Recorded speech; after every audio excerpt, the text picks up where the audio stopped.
Jadi waktu 2018 itu kita dan beberapa co-founder yang lain rembukan mikirin karena backgroundnya karena kita pernah punya pengalaman yang kurang baik lah di industri kesehatan dan background kita kebanyakan sebagian besar di IT dan khususnya di finansial lah. Kita tahu financial industry itu udah bertumbuh sangat cepat, transformasi digital di situ udah lebih mature jauh dibandingkan industri yang lain.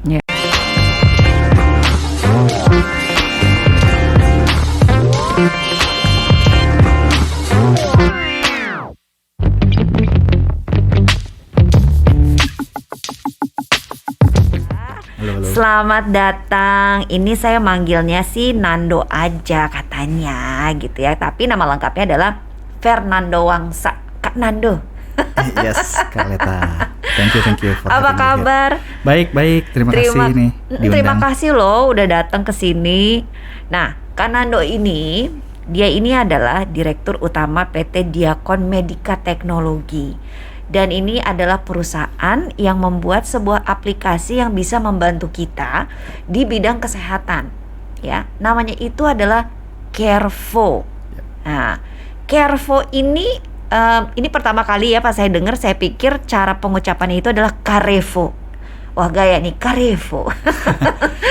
Kalau Carevo lebih ke Sunda ya. Carevo kalau iya. Orang Sunda juga? Enggak, bukan. Kirain tapi saya kira Carevo Fernando sesuatu yang kayaknya ini bahasa Latin gitu ya, Spanyol gitu ya, semacam telenovela. Ternyata bacanya adalah Carevo. Nah, kalau boleh tahu sebenarnya Carevo itu apa sih, Kak Nando? Oke. Jadi Carevo ini sebenarnya suatu aplikasi atau suatu platform untuk memudahkan user atau si pasien itu, user kita, untuk punya catatan kesehatan yang mereka bisa simpan dimanapun mereka berada dan kapanpun mereka butuh catatan itu, mereka bisa bagikan secara aman. Karena kenapa kita butuh catatan kesehatan? Karena catatan kesehatan itu sebenarnya kunci utama buat si pasien mendapatkan diagnosa yang lebih presisi. Karena dokter pada umumnya butuh data yang lebih komplit kan buat melakukan diagnosa. Sedangkan dokter bukan dukun, jadi dokter nggak bisa nebak-nebak. Dokter harus punya komprehensif data kayak komputer. Semakin banyak data yang diinput, outputnya akan semakin bagus. Dokter juga begitu. Nah, sekarang kendalanya adalah kalau kita punya record, saat ini kan belum saling terhubung antara satu layanan kesehatan dengan layanan kesehatan lain. Nah, harapannya dengan adanya Carevo ini, si user jadi bisa punya satu tempat buat mereka simpan secara aman, dan mereka bisa bagikan itu untuk saat dia konsultasi, apapun platform konsultasi yang dia pakai. Oke, jadi kita sekarang ini nggak perlu repot-repot bawa file, atau mungkin nanti pihak dokter atau rumah sakit juga tidak perlu repot-repot ngubek-ngubek ini filenya di mana gitu. Walaupun memang ada sih medical records-nya kita gitu ya. Cuma kan kadang-kadang kita ganti dokter, atau kita ganti tempat rumah sakit atau klinik, atau yang nganter beda lagi. Betul. Gitu. Karena kan salah satunya bisa ngebantunya adalah kayak tadi misalnya lupa bawa dokumen. Kalau misalnya males balik, pasti kan kita tes ulang. Betul. Which is another cost kan sebenarnya. Nah, itu yang bisa diatasi lah. Oke, tapi kalau boleh tahu gini ya, yang saya tahu nih, Kak Nando ini sudah lama warawiri di dunia IT, kurang lebih 14 tahun gitu ya. Jadi kalau soal teknologi mah sudahlah, ini suhu gitu ya. Nah, tapi yang pengen saya tahu ini kenapa sih kok terfikir untuk membuat apps ini bersama rekan-rekan yang lain? Latar belakangnya apa? Oke, jadi waktu 2018 itu kita dan beberapa co-founder yang lain rembukan mikirin karena backgroundnya karena kita pernah punya pengalaman yang kurang baik lah di industri kesehatan dan background kita kebanyakan sebagian besar di IT dan khususnya di finansial lah. Kita tahu financial industry itu udah bertumbuh sangat cepat, transformasi digital di situ udah lebih mature jauh dibandingkan industri yang lain. Kayak kita datang ke bank itu udah jarang banget, mungkin transaksi bisa pakai online banking, m-banking segala macam. Nah, sedangkan kita kalau datang ke dokter atau ke rumah sakit, nah, mau ketemu dokternya jam 2, antrinya harus dari jam 7. Bener banget itu. Mau ngambil obat, nunggu obat lama. Iya. Terus belum lagi mungkin buat pasien-pasien yang menggunakan BPJS mungkin. Walaupun sekarang mungkin udah jauh lebih baik, tapi masih tetap aja ada keterbatasan lah di area administrasinya seperti itu. Nah, kita pikir yang kita mau solving dengan teknologi adalah masalah itu. Tapi setelah kita riset lebih dalam lagi, apa yang nyebabin antrian dan kawan-kawannya itu semuanya balik lagi relate ke medical recordnya itu tadi. Kenapa si record ini jadi penting? Karena itu tadi, kalau misalnya dia dicatatnya masih pakai kertas, itu pasti antriannya jadi lebih lama. Lalu misalnya dia belum terkoneksi dengan ekosistem pendukung lainnya seperti asuransi atau BPJS lainnya, itu kan juga menyebabkan ada delay kan di situ. Kalau misalnya semua saling interconnected, bisa terhubung secara aman, itu akan sangat membantu buat sisi pasiennya. Tapi udah lama maksudnya mengembangkan si aplikasi ini. Oke, kita operasional, kita ngobrol-ngobrol tuh 2018 akhir, awal operasional itu 2019, jadi kita setahun development. Kebetulan pas udah mau rilis ada pandemi, jadi kita hold dulu. Jadi kita bikin satu fitur pelengkapnya adalah buat telekonsultasi yang dilengkapi dengan medical record yang rapih, yang terkoneksi dengan baik. Akhirnya kita rilis sekitar September 2020. Masih baru banget. Baru setahun. Baru setahun gitu ya. Dan ini tadi kita ngobrol-ngobrol soal aplikasi ini membantu dalam pencatatan medical records dan lain sebagainya. Dan tadi sebenarnya saya dan Kanando itu kita udah ngobrol-ngobrol sih ya, sebelum kita dengan kamera semua di sini gitu ya. Di behind the scene-nya tuh kita udah ngobrol-ngobrol. Ternyata kita berdua ini memiliki kesamaan.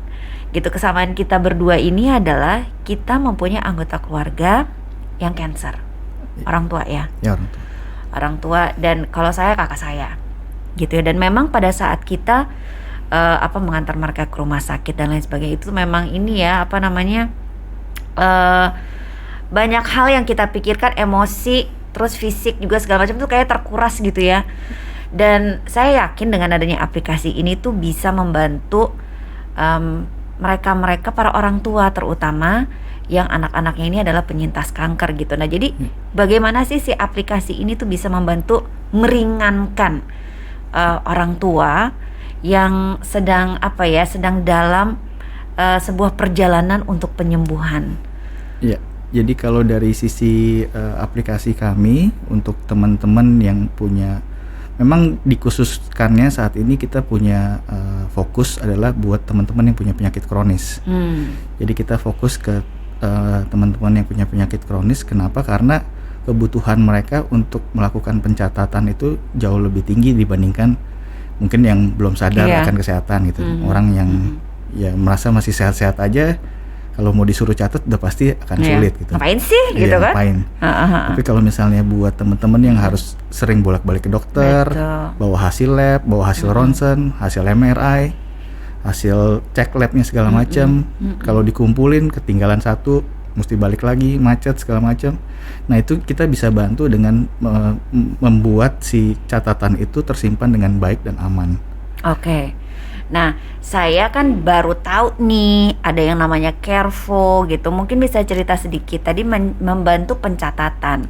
Nah, pencatatan apa saja yang bisa kita lakukan melalui apps ini? Oke, yang bisa dicatat itu lumayan komplit. Mulai dari resume medis. Resume medis itu bisa ada isinya, ada gejalanya, apa yang kita rasain setiap hari.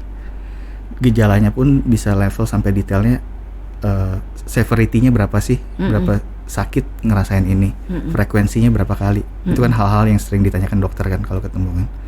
Terus udah gitu juga diagnosa sebelumnya yang pernah didapat seperti apa, obat yang pernah diminum sebelumnya seperti apa, makanan, kita bisa catat makanan kita hariannya seperti apa, tanda-tanda vital seperti blood pressure, heart rate, buat temperatur, kemarin pas yang COVID juga kita bikin akhirnya buat ngitung laju napas dan buat mencatat SpO2, juga kadar gula, dan dokumen-dokumen pendukung lainnya seperti hasil lab, MRI segala macam itu semua bisa disimpan di tempat kita gitu.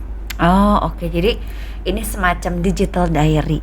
Digital diary Ini bisa kita semua, dan ini tuh bisa kayak diakses ataupun di-share ke orang lain gitu. Orang lain bisa. Jadi untuk bisa diakses oleh orang lain itu hanya bisa di-share oleh si user yang bersangkutan. Jadi kita jaga pastikan keamanannya, dan kita pastikan siapa yang kita catat semua pakai teknologi blockchain-nya kita, siapa yang mengakses, di tempat mana dia mengakses, dan berapa lama diakses, apa aja record yang diakses itu kita catat semuanya. Dan benar-benar yang bisa menjadi owner dari datanya itu adalah si user. Dia yang berhak, oke, saya share ke kamu, oke, saya share ke yang lain gitu. Saya share ke keluarga saya, share ke dokter saya. Nah itu semua dari permissionnya dari usernya. Oke. Ya, jadi itu tadi sedikit tentang Carefo gitu. Apabila misalnya Anda juga orang tua yang anaknya adalah penyintas kanker, mungkin bisa coba untuk di-download gitu ya, dicoba-coba. Karena kadang-kadang kita kalau ngebahas gini tanpa melihat dan mulai ngutak-ngatik fiturnya masih belum terbayang gitu. Tapi itu mungkin nanti bisa dilakukan sendiri gitu ya. Ada IG-nya juga kan ya? Ada carefo.id. Ada ya, nanti bisa juga. Saya juga soalnya baru tahu, dan ini juga baru download. Kayaknya belum selesai download. Tapi nanti setelah ini saya mau lebih banyak ngobrol lagi. Tapi di luar ini masalah teknis ya. Podcast Saya Hebat ini adalah dimana saya ngobrol dengan mereka-mereka ini yang sangat peduli dan mau membantu YKAI. Gitu ya. Jadi terima kasih banyak gitu ya, dengan terpikirkannya aja untuk membuat aplikasi ini, apalagi untuk penyakit kronis, dan kita tahu kanker itu adalah penyakit kronis. Ini sangat-sangat membantu gitu ya. Jadi bless you and all your friends. Terima kasih. Di Carefo. Tapi yang pengen tahu saya sekarang ini adalah Kanando tuh waktu itu gimana nih ceritanya mulai ada kolaborasi dengan YKAI. Oke, jadi karena kita tadi segmentasinya kita pengen fokusnya adalah ke teman-teman penyakit kronis, makanya kita searching lah komunitas ataupun lembaga yang memang menaungi komunitas teman-teman penyakit kronis gitu. Dan kita cari yang tentunya yang trusted, yang prudent, yang reputable lah. Karena kita pengen kerjasamanya ini panjang dan bisa membantu juga dari anggota dari masing-masing komunitas tersebut. Nah, pada awal tahun ini awal-awal itu kita kontak via Instagram ke admin YKAI. Akhirnya bersambut dengan baik, kita mulai melakukan beberapa kegiatan bareng lah. Kegiatannya apa aja tuh yang sudah dilakukan? Kegiatan kita sempat ikut support buat yang acara, kalau nggak salah itu yang buat Hari Kartini sama buka bersama deh kalau nggak salah itu. Ada beberapa donasi yang mungkin belum besar lah nominalnya, tapi dengan membuat apps ini sudah sebuah donasi besar, karena kan kita juga tidak berbayar kan untuk menggunakan apps ini kan. Betul, tidak berbayar. Nah kita pengen bantu tuh dari dalam kapasitas kita, dari sisi teknologinya apa sih yang bisa membantu meringankan seperti apa. Dan di dalam aplikasi juga ada fitur yang namanya komunitas, dan fitur komunitas itu harapannya adalah buat teman-teman yang pengen cari tahu informasi tentang cancer, untuk punya support group antar satu penyintas dengan yang lain. Nah ini bisa jadi satu wadah yang terkurasi lah, jadi pembicaraannya itu lebih spesifik tentang gimana saling menguatkan moral, apa medisnya seperti apa, mungkin nanti bisa ada dokter-dokter yang ada di dalam situ. Juga kita rencana juga kayak akan kerjasama dengan beberapa psikolog gitu, untuk membuat sesi lah istilahnya. Misalnya setiap hari dalam satu minggu itu kita buat sesi buat tanya jawab tentang psikologinya. gimana caranya menguatkan si caregivernya, karena caregivernya kan harus dikuatkan dulu nih. Bener. Baru dia bisa nguatin si yang sakitnya itu. Gitu. Bener, itu saya setuju banget gitu ya. Dan tahu lah ya kita rasanya seperti apa ya Kak Nando ya. Betul.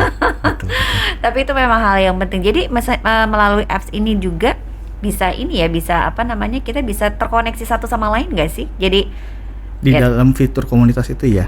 Bisa ya. Jadi bisa seperti kayak forum lah jadinya.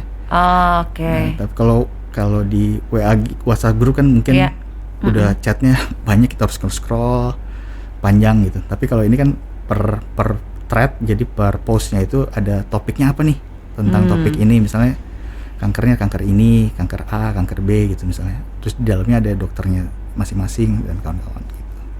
Oke. Berarti ini satu aplikasi yang sangat komprehensif, holistik gitu ya kalau dalam kesehatan itu. Bukan saja nanti dia bisa mencatat segala sesuatu yang menyangkut masalah pengobatannya dan track recordnya apa saja yang sudah dilakukan, diagnosa, terus kemudian tes, tapi juga ini menampilkan juga sisi dari psikologis, mentalitas yang juga nggak kalah penting ya dalam sebuah proses penyembuhan gitu. Nah, kalau boleh tahu ya Kak Nando, sebenarnya harapan Kak Nando dan juga teman-teman di Carevo ini apa sih gitu, terutama untuk para orang tua penyintas kanker? Oke. Jadi mungkin buat secara khusus buat teman-teman atau orang tua yang punya anak-anak yang cancer, ya kita pengen berikan satu tools lah buat mereka itu memudahkan metode pencatatannya mereka, karena mereka mungkin banyak kerjaan yang lainnya juga, harus penyimpanan segala macam agak kurang terorganisir dengan baik, itu kan akan menyulitkan buat si pasiennya nantinya kan. Nah, dengan adanya tools ini kita harapin orang tua itu bisa punya pegangan catatan itu yang mereka bisa simpen historinya kapanpun, berapa lama pun, dan mereka bisa pakai terus selama mereka aktif mencatat gitu. Jadi yang memang challenge-nya sekarang adalah mengedukasi mencatatnya ini. Buat mulai mencatat gitu. Nah, sebenarnya kalau kayak catatan kesehatan itu kan sebenarnya sama kayak kita mau investasi keuangan lah. Catat apa yang kita keluarin, kan budget spending. Apa yang kita keluarin, berapa income-nya. Kalau misalnya income-nya lebih kecil daripada yang kita keluarin, udah pasti minus kan. Sama kayak kesehatan kita, badan kita juga gitu. Kalau kita catat apa yang masuk, apa yang keluar dari badan kita, gejala apa yang semuanya itu kita catat, harapannya adalah kita bisa menemukan pattern untuk menjadi lebih baik itu seperti apa gitu. Oke, Kak Nando, tadi kita sudah dengar gitu ya misinya Carevo juga apa, latar belakangnya seperti apa. Nah, mungkin sebelum kita mengakhiri obrolan kita yang singkat ini tapi sangat bermanfaat, kira-kira ada nggak nih pesan-pesan yang ingin disampaikan untuk sahabat YKAI gitu ya, untuk bisa mengembalikan senyum sehat anak Indonesia? Oke, jadi mungkin buat teman-teman atau anak-anak penderita kankernya, tetap semangat, harus terus punya harapan, dan kita pasti kalau kita punya strong will gitu ya, kita bakal sembuh, kita bisa jadi apa yang kita inginkan, itu pasti akan tercapai. Dan buat yang teman-teman yang lain yang mungkin tergerak hatinya, saya percaya orang Indonesia itu sangat inilah banyak toleransinya lah, atau banyak semangat gotong royong itu ada. Terbukti kalau misalnya kayak ada aplikasi donasi itu sekarang tumbuhnya pesat banget kan. Memang banyak orang baik lah, cuma memang exposure atau presence buat menceritakan ada loh yang membutuhkan, ada loh teman-teman yang memang lagi kesulitan. Nah, itu yang dari YKAI ini saya pikir sangat baik ya, dan semoga YKAI-nya juga tumbuh jadi berkembang lebih besar lagi, bisa menaungi lebih banyak orang lagi, sehingga lebih banyak yang bisa terbantukan. Amin. Dan semoga dengan aplikasi Carevo ini saya yakin akan lebih sangat membantu ya para orang tua, khususnya dengan anak-anak yang menderita kanker ini, bisa membuat perjalanan proses penyembuhannya jadi lebih mudah karena segala sesuatunya sudah tercatat gitu ya. Ada alat bantu yang bisa meringankan beban. Gitu, karena memang tentunya menjadi orang tua gitu ya, terutama yang memiliki anak yang sakit itu pasti udah sedih, udah bingung gitu ya, kalut lah gitu, udah nggak puguh lah kalau kata orang sudah bilang gitu, udah naik turun udah tapi dengan adanya Carefo, dengan adanya YKAI ini mudah-mudahan bisa membantu meringankan, setidaknya bisa ini ya, kita sama-sama bahu membahu deh gitu ya, untuk bisa menyembuhkan gitu ya, dan juga tentunya membuat perjalanan ini lebih menyenangkan lagi gitu. Kak Nando, terima kasih banyak sudah mampir ya di podcast Saya Hebat, dan terima kasih juga atas inovasi-inovasinya, dan tentunya pasti ini juga akan berkembang terus kan ya. Tentunya namanya kalau teknologi itu akan berkembang, dan siapa tahu nanti ada fitur-fitur lain lagi yang belum terpikirkan sekarang, tapi nanti ternyata bisa lebih banyak membantu kita. Jadi caranya gampang, bisa di Android juga bisa, di iOS juga bisa. Ya. Dan untuk sahabat YKAI ya silahkan nanti di-download aja gitu ya aplikasi Carefo ini untuk membantu pencatatan kondisi medis putra-putrinya. Gitu ya. Kak Nando, terima kasih banyak. Saya Arleta Danisoro, sampai ketemu di acara podcast Saya Hebat dengan tamu-tamu yang hebat lainnya.